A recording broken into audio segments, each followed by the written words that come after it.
Alors bonjour à tous et bienvenue dans cette nouvelle vidéo. Ça fait un moment que j'ai pas tourné de vidéo. Vous le voyez sur ma chaîne, elle a été un peu inactive ces derniers temps. Donc aujourd'hui on va parler de l'inconscient. On va aborder la troisième notion du chapitre de l'année en philosophie, donc pour préparer au bac blanc et peut-être, mais j'y crois pas trop, au bac du mois de juin. Bon, je veux dire, comment c'est fortement probable que les épreuves de philosophie soient annulées, mais bon, peut-être que vous serez là en tout cas pour le bac blanc, donc tant mieux. Avant de commencer la vidéo, je tenais juste à vous remercier quant aux très nombreux retours que j'ai eu par rapport à ma vidéo en géopolitique sur le thème faire la guerre, faire la paix. Actuellement, je dois être environ à 1500 vues, un truc comme ça. C'est énorme en fait, enfin, je n'aurais jamais cru en avoir autant quand j'ai commencé à faire ma vidéo, à faire mes vidéos. À la base, je les faisais que pour mes amis, donc, dans mon lycée. Donc merci beaucoup pour vos retours. Et donc l'inconscient, donc on va essayer d'aborder cette notion de manière un peu particulière. On va d'abord commencer donc par définir ce qu'est l'inconscient, d'où provient le terme en gros. Les premiers à y avoir pensé, hein, parce que Freud n'est pas le premier, on va dire, à avoir mentionné la notion d'inconscient, mais c'est bon. C'est à Freud, on va beaucoup parler de Freud aujourd'hui. C'est Freud qui a quand même théorisé une grande partie de la chose. On va commencer d'abord par du coup avant Freud, ce qu'était l'inconscient, la grosse période Freud, et puis ses critiques. On terminera par ses critiques, les limites que l'on peut apporter à la pensée freudienne. Donc on va commencer par deux questions. L'inconscient nous détermine-t-il et l'inconscient réduit-il notre liberté? On va essayer d'y répondre dans cette vidéo, vous et moi. Donc c'est parti. Donc en grand A, les origines du terme. Alors, quelles sont les origines du terme donc d'inconscient à travers donc différents auteurs? On commence donc par Plotin. Donc, Plotin, je vous rappelle ses dates, hein, ça va de 205 à 270. Donc il est le représentant principal du courant de pensée dit néoplatonisme. Donc qu'est-ce qu'il nous dit Plotin? Il nous dit, je cite, l'absence de perception consciente ne prouve pas que l'âme soit inactive. En gros, ce que dit Plotin, c'est qu'il y aurait des pensées donc, qui surgissent sans que consciemment je ne les appelle. Tous nos actes psychiques donc ne seraient pas conscients.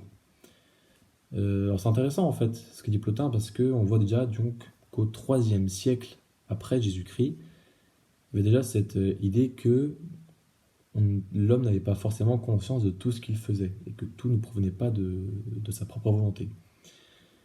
On avance d'un siècle pour arriver à Saint Augustin d'Hippone. Saint Augustin d'Hippone, très grand penseur du christianisme, avec notamment Saint Thomas d'Aquin qu'on verra juste après. Donc du coup, Saint Augustin d'Hippone, pardon. Donc c'est date 354-430, donc c'est un philosophe et théologien chrétien. Donc oui, très utilisé encore aujourd'hui, hein, très connu, pour donc sa théologie. Donc pour lui, il y a des forces secrètes, on va dire, indépendantes de notre volonté et qui vont influencer nos actions dites libres et conscientes. Donc là, on a cette idée que finalement l'inconscient entrave notre liberté. Donc en quelque sorte, il apporte déjà une réponse à la deuxième question posée au début. Donc je vous disais Saint Thomas d'Aquin. Donc lui nous dit, donc Saint Thomas d'Aquin c'est 13e siècle, hein, donc c'est 10 siècles plus tard, à peu près. Donc lui nous dit, je cite, je ne peux pas considérer mon âme en dehors de ses actes, il y a donc dans l'âme des processus dont nous ne sommes pas immédiatement conscients. Pas besoin d'expliquer la citation ici, c'est très clair, hein. Saint Thomas d'Aquin nous dit que dans notre âme, tout n'est pas conscient. Il mentionne donc, sans le nommer, déjà l'inconscient. Vient ensuite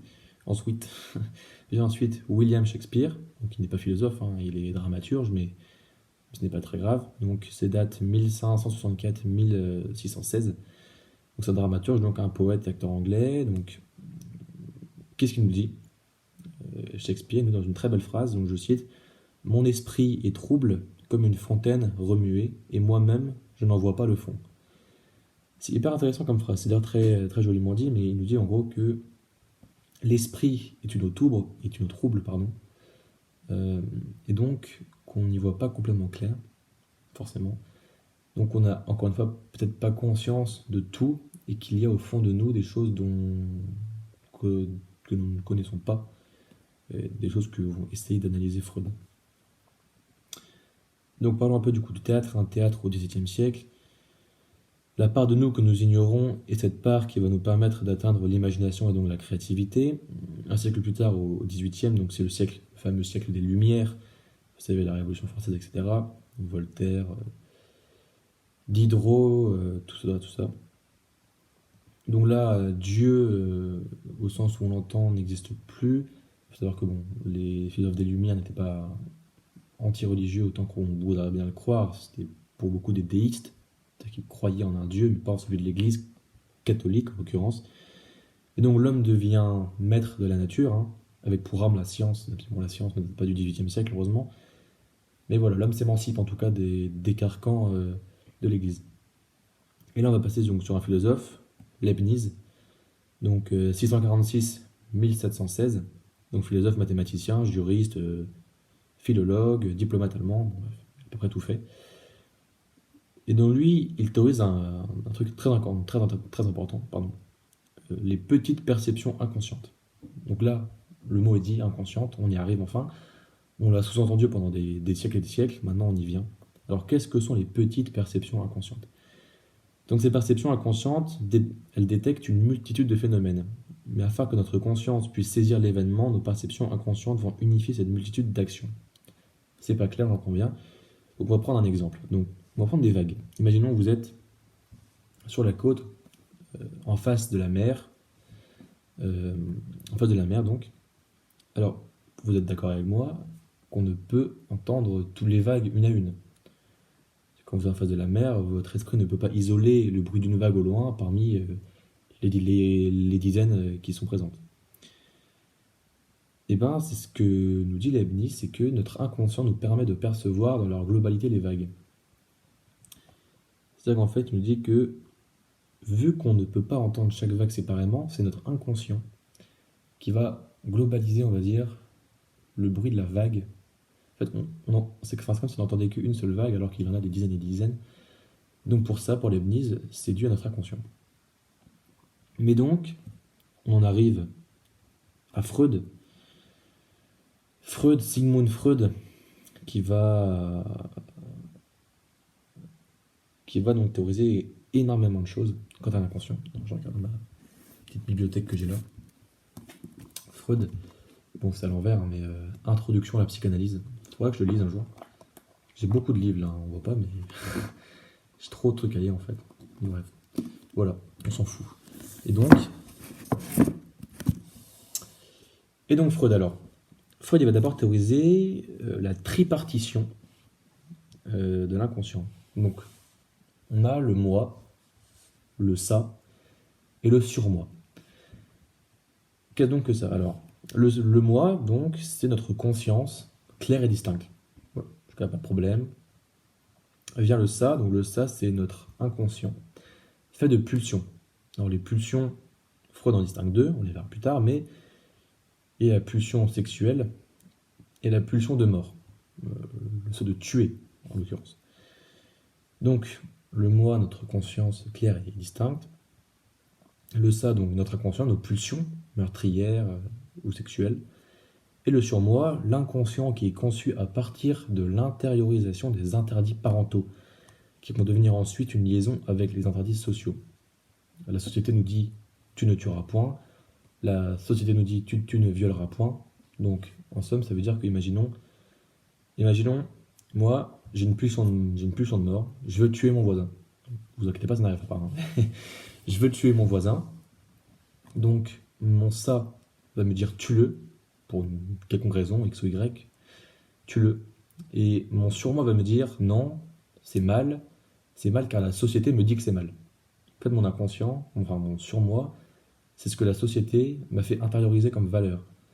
C'est-à-dire que c'est pas quelque chose que je ne suis pas né avec le tuer c'est mal, je ne suis pas né avec le tu ne tueras point. Si j'étais resté au stade de l'homme de Néandertal, on ne m'aurait pas interdit de tuer, vous comprenez? Et donc, qu'est-ce qu'une pulsion, concrètement? Ça appelle en fait à une satisfaction. C'est pour, on va dire, donner du plaisir. À la base, une pulsion, on succombe à nos instincts. si vous voyez ce que je veux dire. Mais donc les interdits sociaux que nous impose la société, et parentaux, donc ce que ne sont pas nos parents, mais nos parents sont eux-mêmes issus de la société, m'empêchent finalement de réaliser ces pulsions. Et j'en souffre. En gros, ce que me dit Freud là, c'est que je veux tuer mon voisin. Mon ça me dit tue ton voisin. Mon surmoi me dit non, c'est mal. La société est contre. Je pourrais être puni pour ça. Je souffre du fait que je me l'auto-interdis. Ok. Et donc, pour Freud, on ressent physiquement l'influence de la pulsion mentale. On ressent physiquement l'interdiction qu'on se met à nous-mêmes. Et donc, effectivement, on distingue deux pulsions. La pulsion de vie, que l'on nomme Eros, donc liée à la sexualité, et la pulsion de mort, Thanatos, pardon, donc le sadisme ou le fait de ressentir du plaisir dans la souffrance de soi. C'est important de noter. Une pulsion de mort peut aussi s'effectuer envers soi-même. Je pourrais avoir envie de me tailler les veines. Voilà. C'est-à-dire que je pourrais aussi me dire, j'ai envie de me tailler les veines, et mon surmoi me dirait, non, c'est mal, la société ne veut pas que tu te tailles les veines. En gros, dans l'idée. Tout ça, c'est pour la tripartition. Voyons maintenant le refoulement et les stades de la sexualité. Alors pour Freud, en fait, le refoulement, qu'est-ce que c'est? C'est le rejet des images, des désirs qui vont à l'encontre de la morale commune. Imaginons, je croise une fille dans la rue, je la trouve belle. Je m'imagine en train de lui faire des choses, voilà, plus ou moins sales, on va dire. Et ben, pour Freud, ça, le fait d'avoir des images de choses qui, par la société, sont quand même moyennement acceptées, en tout cas qu'il ne faut pas trop dire en public, quoi, et ben, on va rejeter ces images, on va rejeter nos désirs profonds, et on va également en souffrir. C'est-à-dire qu'en fait, ces désirs, ces images qu'on a, nos pulsions, nos envies, elles vont à l'encontre de ce que la société nous dit. Et donc on en souffre. Ça crée du déplaisir, ça crée de la tristesse.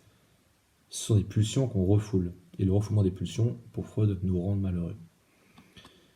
Alors Freud, dans ses 3 essais sur la théorie de la sexualité, donc publié en 1905, c'est un ouvrage que je ne possède pas, Freud y décrit 5 stades de la sexualité, chez l'enfant donc.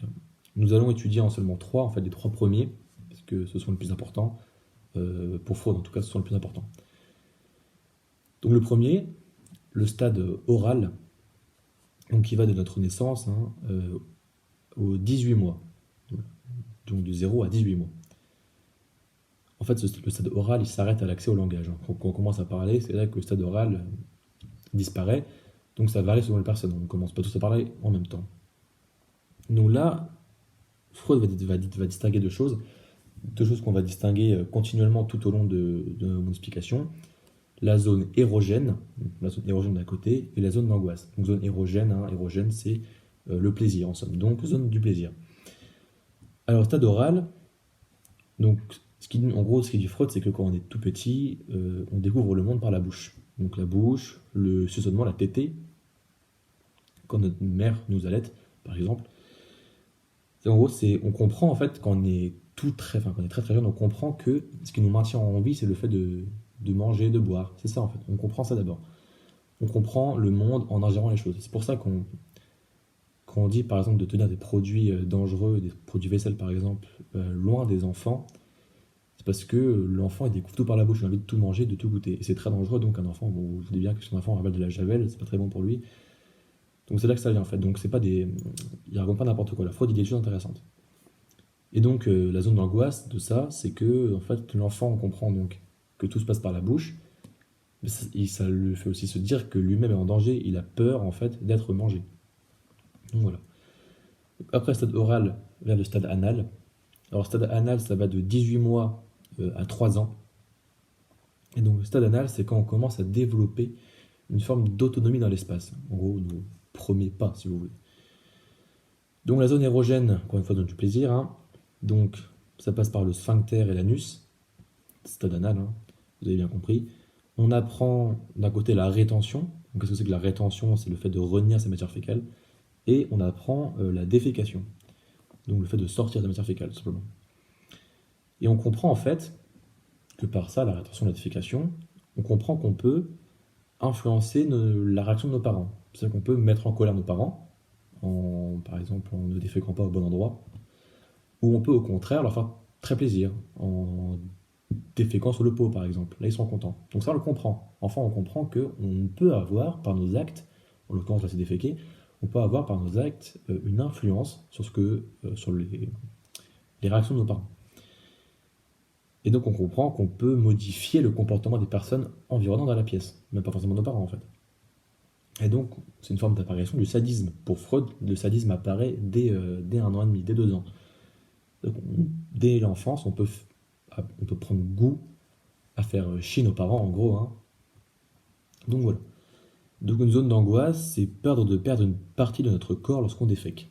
Voilà. Donc en gros, Freud nous dit que quand quand on est enfant, on a littéralement peur de perdre notre vie en déféquant. D'accord. Et vient du coup troisième stade qu'on verra ici, le stade phallique. Donc le stade phallique est bien plus long, il va de 3 ans à 7 ans. Et donc la zone érogène, donc le phallus, notre pénis pour les garçons, en l'occurrence, donc on développe une forme d'exhibition, on veut le montrer, et on veut le voir. C'est-à-dire que pour Freud, quand on est enfant, on veut montrer notre pénis, et on veut voir celui des autres. Et ça, il le prouve, et pour les filles, veulent montrer leur vagin et voir ceux des autres. Et inversement, vous comprenez bien le truc. Ça se prouve par le fait, par exemple, Freud nous dit que, en gros, enfin, il nous dit pas ça, mais si vous voulez un exemple plus récent, vous savez, en tout cas, une histoire qui m'est vraiment arrivée. J'étais à l'école primaire, donc, je vais avoir, je sais pas, 6-8 ans, quoi, donc peut-être un peu plus jeune, vers l'âge dont on parle Freud, j'étais donc aux toilettes, je faisais pipi, voilà. Et il y a une petite fille qui essaie de voir, tu vois. Et en fait, c'est un truc, et c'est ça, en fait, c'est que, en gros, Freud nous explique que les petits enfants, les filles comme garçons, entre eux veulent voir, etc. Pourquoi c'est ce que dit Freud? Moi, ça m'est arrivé qu'une seule fois, donc je peux dire qu'il y a une expérience que j'ai vécue qui prouve ce que dit Freud. Après, je sais pas, hein, peut-être que vous, ça vous est jamais arrivé, ou etc. Mais voilà. Et donc, Freud nous dit ensuite que le petit garçon, en fait, il se voit comme un être phallique. Et la fille, à l'inverse, se sent châtrée. C'est-à-dire que pour Freud, Freud nous dit qu'en fait, que la fille développe une sorte de complexe d'infériorité. Dans le sens où elle a le sentiment, en fait, la petite fille a le sentiment qu'il lui manque un truc. Et c'est pour ça que Freud nous dit que la petite fille, en fait, elle est curieuse, elle veut voir ce qu'est un phallus. Il lui manque un truc et, en gros, elle a le seum, quoi. C'est ça que nous dit Freud. Et donc, zone d'angoisse, les filles sont angoissées car elles n'ont pas de phallus. Et les garçons, eux, ce qui les angoisse, c'est de le perdre. Les garçons ont peur de perdre leur phallus. Donc voilà. Dernier petit concept de Freud avant de passer à ses critiques, le complexe d'Oedipe. Donc qu'est-ce que le complexe d'Oedipe? C'est un complexe en fait qui veut que l'enfant désire son parent de sexe opposé. Ça veut dire que le mythe d'Oedipe, en gros, Oedipe, il tue son père, il fait l'amour à sa mère. Il faut s'intéresser à ça, c'est intéressant. C'est une histoire intéressante. Ça paraît bizarre quand je dis, hein, il tue son père, il fait l'amour à sa mère. C'est super intéressant. Ah ouais, non mais vraiment intéressant. Et donc, complexe d'Oedipe, c'est quoi? Donc tiré de ça, en gros. C'est pour que vous compreniez d'où vient le mot Oedipe. En fait, Oedipe, c'est ça. Enfin, Oedipe, c'est un mec qui a tué son père, il fait l'amour à sa mère. Mais il savait pas que c'était sa mère, hein. D'ailleurs, il savait pas non plus que c'était son père quand il l'a tué. Bref, vous irez vous renseigner si ça vous intéresse. Donc en gros, il nous dit Freud qu'on veut s'unir avec notre parent de sexe opposé. On nous dit que la petite fille veut se marier avec son père et que le petit garçon veut se marier avec sa mère. L'enfant va ainsi vouloir remplacer son parent du même sexe, en l'occurrence, il veut le tuer. Que Freud nous dit qu'on est tellement jaloux, moi par exemple, c'est comme si j'étais vraiment très jaloux de mon père et que je voulais le tuer pour m'unir avec ma mère, quoi. Mais on se rend compte très vite qu'on n'est pas assez fort, on ne pourra jamais tuer notre père. Donc on va commencer à l'imiter et à copier notre père dans le but de plaire en gros à notre mère, quoi. On se dit qu'on est petit que... On se dit, c'est Freud qui le dit, hein, parce que je n'en ai pas vraiment souvenir. Enfin, je sais pas. En gros, Freud nous dit que on voulait imiter notre père, imiter ce qui plaît à notre mère chez notre père, en gros, hein. Être comme notre père pour plaire à notre mère, quoi.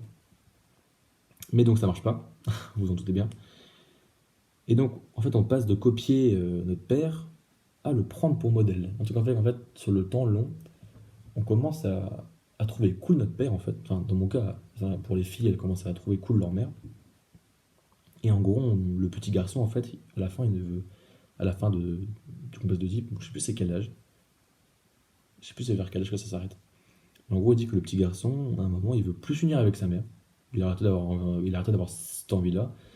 Et il prend pour modèle son père. Donc, autre concept de Freud, le lapsus. Le lapsus pour Freud, en fait, c'est un acte manqué. C'est-à-dire qu'en gros, il existe différents types de lapsus. Lapsus de langage, lapsus d'écriture, lapsus de mémoire, de geste, de mimique, ou encore facial. C'est un lapsus de langage, vous pensez à un truc et vous le dites au lieu de dire ce que vous comptiez dire. Ou aussi lapsus, je pense que ça nous est tous déjà arrivé. On était en cours, on écrivait quelque chose et puis je sais pas, on pensait au repas du soir et on écrivait le repas du soir au lieu d'écrire ce qui était écrit au tableau. C'est un exemple au pif, hein, mais je pense que vous comprenez ce que je veux dire. Donc, pour Freud, en fait, c'est le résultat de l'inconscient qui pénètre la conscience, donc, afin d'informer certains désirs cachés. En gros, pour Freud, c'est l'inconscient qui, pour un court temps, un laps de temps, l'inconscient prend le contrôle sur le conscient. Et en gros, c'est nos vrais désirs qui ressortent. Et dernier petit point, le rêve. Le rêve, Freud étudie un peu le rêve au cours de sa vie.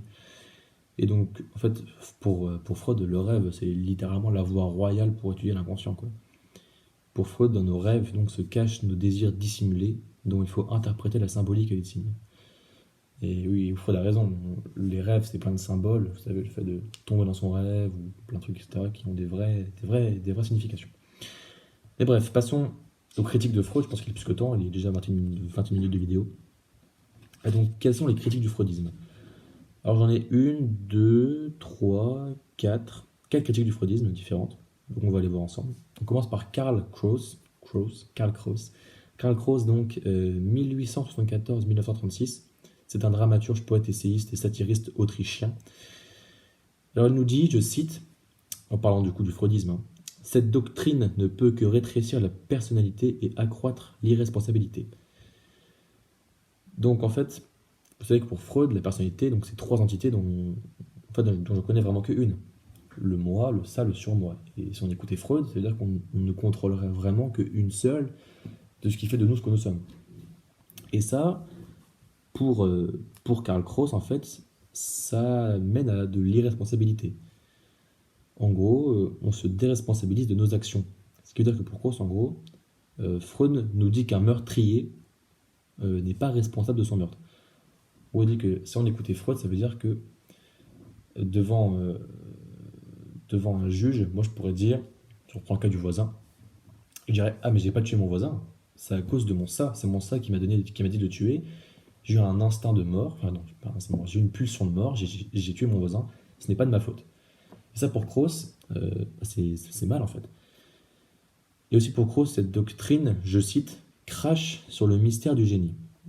Donc, c'est-à-dire en fait qu'elle rabaisse le génie artistique en prenant pour modèle les entités psychiques et en motiver la réalisation de telle ou telle œuvre.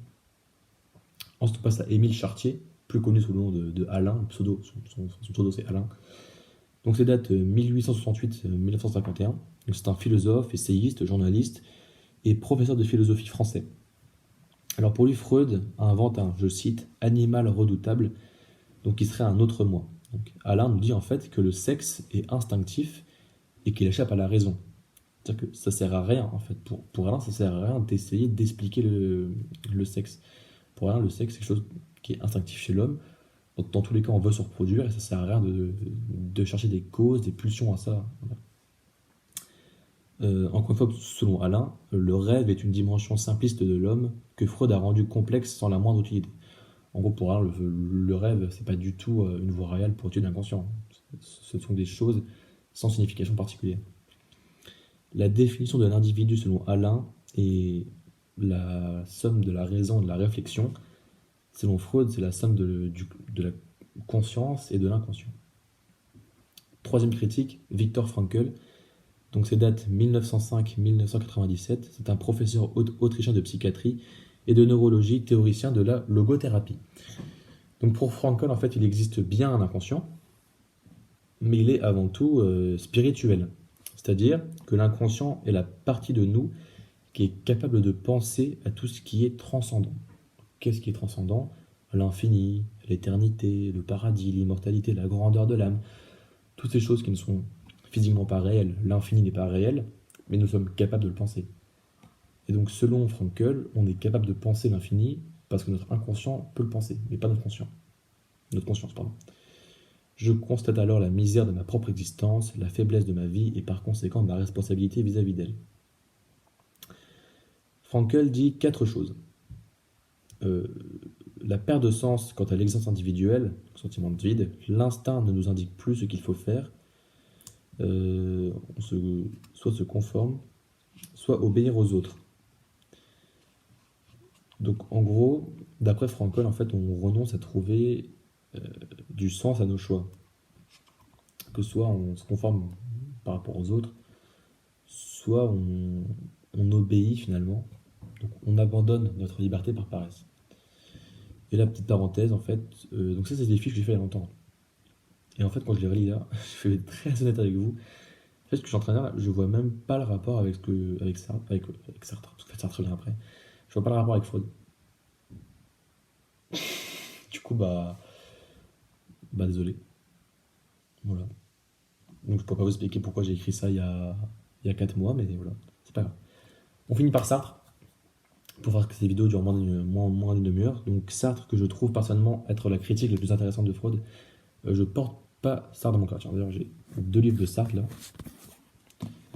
J'ai le mur de Sartre et les mains sales de Sartre. Voilà. On s'en fout. Alors, je porte pas spécialement Sartre dans mon cœur, mais là, je veux bien avouer que sa critique de Freud, je la trouve très intéressante. Donc, dans l'ouvrage L'être et le néant, donc paru en 1943, Sartre y critique le freudisme en 4 points. Le premier, la conscience connaît forcément ce qu'elle refoule, c'est impossible, selon Sartre, de refouler dans son intégralité un désir, une pulsion sans savoir de manière précise ce qu'elle est. C'est en fait pour Sartre, on ne peut pas refouler une pulsion de mort, on ne peut pas refouler un meurtre en nous sans que notre conscience rentre dans le jeu. C'est-à-dire que pour Sartre, c'est notre conscience qui refoule la mort, et sûrement pas un surmoi quelconque. Ensuite, Sartre nous dit que Freud va complètement à contre-courant de Descartes sur l'unité de la conscience humaine. En gros, il dit que Freud, il détruit littéralement le je pense, donc je suis. Parce que si en nous, il y a des entités qui ne dépendent pas de nous, c'est-à-dire que le ça et le surmoi, ça ne dépend pas vraiment de nous, c'est-à-dire qu'en gros, c'est plus je pense, donc je suis, je ne pense pas complètement mon corps. Voilà. Je sais pas comment expliquer, mais je me comprends. Je sais pas si vous comprenez ce que je veux dire. Mais en gros, Freud met la conscience trop à l'écart, trop en arrière vis-à-vis de l'inconscient. Et on ne se définit donc plus nous-mêmes. Dans le sens où il y a une sorte d'autre moi en nous, quoi. Donc on ne peut même plus s'analyser soi-même. Et dernière critique, on va dire. Ah non, troisième critique. Je peux accéder à l'intégralité de mon psychisme que par l'intermédiaire du psychologue. Je n'ai plus accès à moi-même par moi-même. En gros, Sartre nous dit que si on écoutait Freud, on ne pourrait plus accéder à nous-mêmes en fait. On ne pourrait plus s'écouter parce qu'en nous il y aurait une entité qu'on ne peut pas discuter avec. Voilà ce que dit Sartre. Et critique la plus intéressante selon moi, la dernière en fait. L'inconscient n'existe pas, mais la mauvaise foi si. L'homme, entre guillemets, l'homme est condamné à être libre, donc c'est ce que dit Sartre. Donc, sa liberté consiste à assumer sa responsabilité et ses actes. Certains hommes préfèrent se mentir, c'est plus fort que moi, entre guillemets. C'est encore une fois de la mauvaise foi, pour Sartre. Les individus préfèrent se réfugier dans le déterminisme plutôt que d'affronter leur liberté. Et ça, pour moi, c'est la critique la plus fondamentale que j'ai pu lire sur Freud. Je n'ai pas lu beaucoup, mais de ce que j'ai pu voir sur les critiques qu'on peut apporter à Freud, c'est la critique que j'aime le plus, pour être honnête. C'est que c'est de la mauvaise foi. Et on prend l'exemple du meurtrier, c'est pas ma faute, c'est la mauvaise foi. En gros, ça nous dit que dire par exemple la phrase c'est plus fort que moi, donc sous-entendu ma pulsion a été plus forte que ma raison, la pulsion en moi a primé sur la raison en moi. Là, pour ça, c'est la mauvaise foi pure et dure. C'est-à-dire que c'est vraiment, je me déresponsabilise encore une fois de moi, je dis non, ce n'est pas de ma faute. J'ai tué mon voisin, c'est pas à cause de moi, c'est à cause de ma pulsion de mort, c'est à cause de mon thanatos. Ça, pour Sartre, c'est honteux. Parce que pour Sartre, l'homme est libre, et Sartre, sa phrase mythique, l'homme est condamné à être libre. Et donc, oui, si on est libre, on assume nos actes. Si on est libre, on connaît les conséquences de nos actes. On sait ce que nos actes peuvent provoquer. Et donc on fait des choix. Vous savez, choisir, c'est renoncer. Bref. Et la dernière phrase est hyper intéressante, hein. Les individus préfèrent se réfugier dans le déterminisme. Le déterminisme, c'est-à-dire que, on est en mode, de toute façon, tout est déjà prévu, tout est déjà écrit, on s'en fout. Je peux tuer ce mec, c'était sûrement voulu par mon surmoi, c'est sûrement voulu par des entités quelconques. Non, non. Pour Sartre, c'est de la mauvaise foi. C'est se mentir à soi-même. Bref, voilà pour Freud. J'espère que j'ai été clair. Enfin, pour Freud. Pour l'inconscient, mais on associe tous l'inconscient à Freud. Et c'est normal parce que l'inconscient, qui avait été théorisé en majeure partie par Freud, Freud est encore aujourd'hui critiqué et également plébiscité. Beaucoup partagent ses visions, même dans la psychologie, tu as les freudiens et les anti-freudiens. C'est toujours intéressant d'étudier Freud parce qu'il a quand même dit des choses très importantes, il a quand même été pionnier sur un sujet qui en vaut la peine, donc je suis content qu'on puisse parler de ça. Je vais enchaîner directement avec l'art pour la prochaine vidéo. Et après, j'en parlerai directement si je pense, je vais faire ça toute la soirée, sur le travail et la technique. Mais donc voilà, merci à tous de m'avoir écouté. Je vous dis à la prochaine, hein. N'hésitez pas à vous abonner, à mettre un pouce bleu. J'aimerais bien que le compte Culture continue à progresser, comme elle le progresse actuellement, c'est vraiment génial, je suis très content. Donc voilà, merci beaucoup.